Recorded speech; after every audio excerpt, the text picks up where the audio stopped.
So for work, I'm an interpreter, English-Spanish interpreter.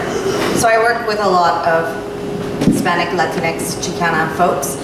And last week, someone brought to me the attention that they needed some affidavits from friends in order to not have their DACA, their Dreamer permit expire before the end of Donald Trump's reign. And this is still going on, and I think that the now noise around it has died down a lot, and we don't really think about what's going on with Dreamers right now. But I think this poem is still really relevant, and so I'm gonna perform this one. Also, this is a participatory experience, so I will be calling on you to participate. So I want you to follow along with me for a moment. I want you to remember what it was like being 6 years old. Can you recall the color of your bedroom wall? Do you remember what your favorite stuffed animal was? Think back to your childhood home. How those hallways always seemed so much bigger back then when you were small. I do want to acknowledge that not everyone here may have had a favorite stuffed animal, or a childhood home, or even a happy childhood. I get that, and that is another poem in and of itself, so if this exercise is uncomfortable, you can definitely think of another 6-year-old. Any kiddo around the age of kindergarten or first grade. Think about what a grin on the face of a 6-year-old looks like. It's squirmish and raw, it explodes. It's a bit like biting into a cherry tomato.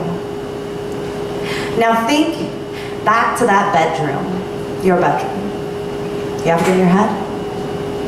Okay, it's nighttime, you're in bed, and the sheets are tucked up around that little face of yours, and your favorite stuffed animal is tucked between your arms and the cavity of your chest.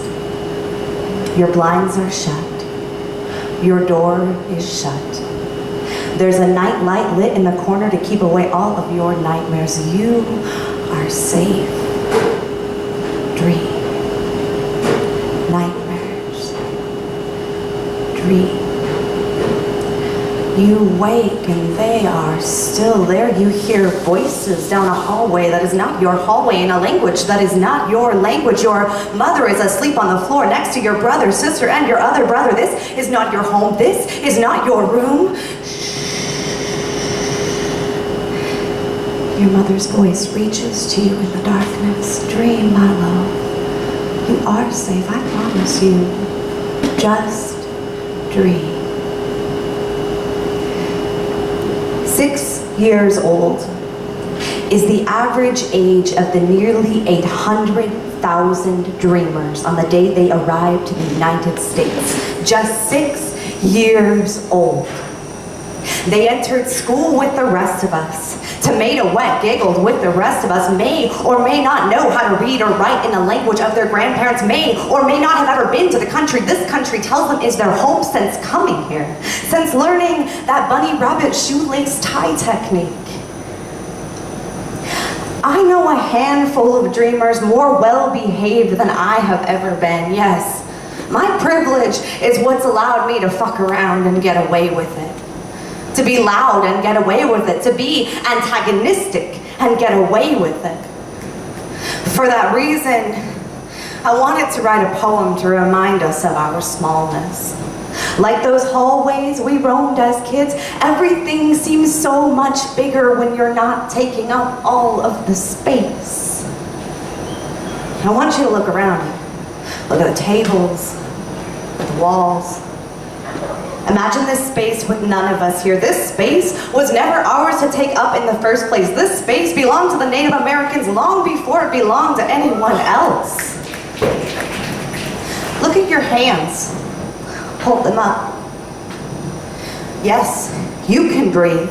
That fact, though, was never a guarantee. Your ability to move them freely, to pull your ID from your glove box without being shot, to paint, to play music, all of that is also privilege.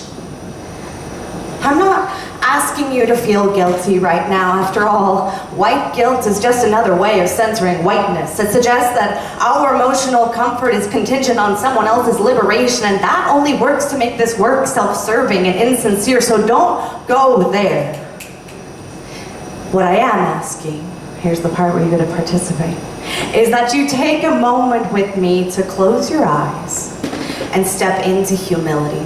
Go ahead, close them. Looking.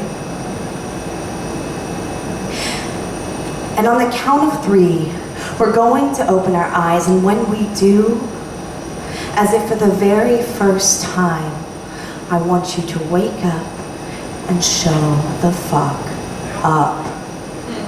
1, 2, 3.